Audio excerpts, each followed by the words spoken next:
శ్రీ గురుభ్యో నమ. శ్రీ గణేశాయ నమ. చాలామంది గురుగారు కార్తీక పౌర్ణమి ఎప్పుడు, ఏమిటి, ఆ కార్తీక పౌర్ణమి విశిష్టత ఏమిటని చాలామంది ఫోన్ కాల్ చేసి అడగడం జరుగుతుంది. కార్తీక పౌర్ణమి 5వ తారీఖు అండి, బుధవారం నాడు. అదేవిధంగా జ్వాలాతోరణం అంటారు. యమలోకంలో వెళ్ళిన వారి యొక్క తొలుత ఆ శిక్ష ఏమిటనేది ఈ జ్వాలాతోరణం. అయితే జ్వాలాతోరణం అనే ప్రత్యేక ఉత్సవం కార్తీక పౌర్ణమి రోజున జరుపుతాం. శివకేశవుల యొక్క భేదం లేని పరమ పవిత్రమైన మాసం కార్తీక పౌర్ణమి. కార్తీక పౌర్ణమి రోజున జరిగే జ్వాలాతార దర్శనం చేస్తే సర్వ పాపాలు తొలగుతాయి. అయితే జ్వాలాధారంలో భస్మం అంటే విభూతి ధరిస్తే భూత ప్రేత పిచాచ బాధలన్నీ తొలగుతాయి. కార్తీక జ్వాలా దర్శనం వలన మానవులకు పశుపక్షాదులు క్రిమికీటకాలు సైతం పునర్ధనం ఉండవని ప్రతినిధి. అయితే కార్తీక మాసంలో అత్యంత విశిష్ట అంశజ్వాలా తోరణాలు.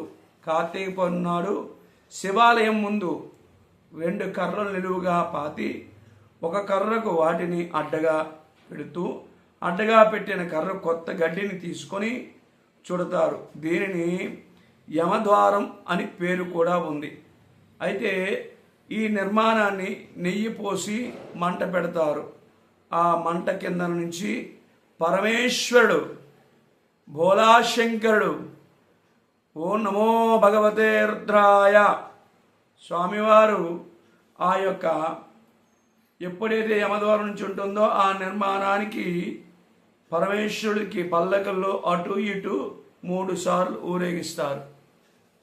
శ్రీనాథుడు దాక్షారామంలో జరిగే జ్వాలాతారణ మహోత్సవం పరమేశ్వర పురాణంలో వర్తించింది. మన పూర్వీకులు ఈ ఆచారాన్ని ప్రత్యేకంగా ప్రవేశపెట్టారు. ఈ ప్రవేశం అనగా ఒక కారణం కూడా ఉంది. యమలోకానికి వెళ్ళిన వారిని మొదట దర్శనమిచ్చేది అగ్నితోరణాలు. యమలోకానికి వెళ్ళిన ప్రతి వ్యక్తి ఆ తోరణం గుండానే లోపలికి వెళ్ళాలి. వాస్తవానికి అది పాపులకు చేసే ప్రధాన శిక్ష. ఏమిటి? అగ్ని. ఈ శిక్ష తప్పించుకోవడం వలన ఈశ్వరుడు ప్రార్థించాలి.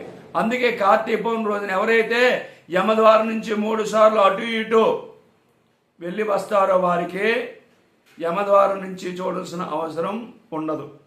అందుకే అందరూ కూడా తప్పనిసరిగా జ్వాలాతారణ మహోత్సవాన్ని పాల్గొనాలి.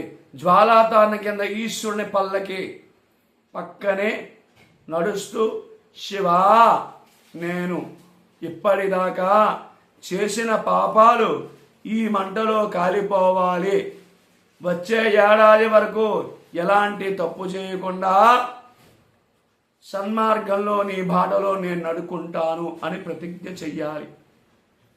జ్వాలాతారణంలో కాలిపోగా మిగిలిన గట్టిని తీసుకొని ఇంటి చూరులోనే గట్టి వాసంలో ధ్యానాగారంలో కానీ పెడితే అది ఉన్న చోట సుఖవంతులుగా వెల్లువిస్తారు. భూతపేద పిశాచాలు ఇంటికాలు రావు. అదేవిధంగా కార్తీక పౌర్ణమి రోజు ఎవరైతే దీపదానం, శాలగ్రామదానం, వస్త్రదానం, అన్నదానం చేయాలి. చేస్తే చాలా పుణ్యం. కార్తీక మాసంలో ఇంకో విశేషం అంటే 365 రోజులు కూడా మనం దీపారాధన చేయలేం కాబట్టి 365 రోజులు కూడా దీపారాధన వత్తు వెలిగిస్తే చాలా శ్రేష్టం. కార్తీక మాసంలో ఎక్కువ శివ పంచాక్షరి మంత్రం ధ్యానం చెయ్యాలి. ఓం నమ శివాయ నమః అనే ధ్యానం చెయ్యాలి. దీపదానం చెయ్యాలి. దీపదానం చేయడం వల్ల మనకు ఉండే అంధకారాన్ని వెలుగునిస్తుంది దీపం. వస్త్రదానం చేయాలి. అన్నదానం చెయ్యాలి. శాలగ్రామం చేస్తే శాలగ్రామేశ్వర చక్రే పాపహారి ఆజన్మకృతానం ప్రాయశ్చిత్తం దినే దినే మనకున్న పాపాలన్నీ కూడా ప్రాయశ్చిత్తం జరుగుతాయి. కాబట్టి అందరూ కూడా తప్పనిసరిగా ఈ యొక్క కార్తీక పౌర్ణమి ఉపవాసం ఉండి చక్కగా కార్తీకను నోచుకుంటూ ఆ పరమేశ్వరుడు ఈశ్వర కృపకు పాత్రలు అవుతారని కూర్చున్నాం. స్వామియే శరణమయ్యప్ప. మీ రవి శర్మ.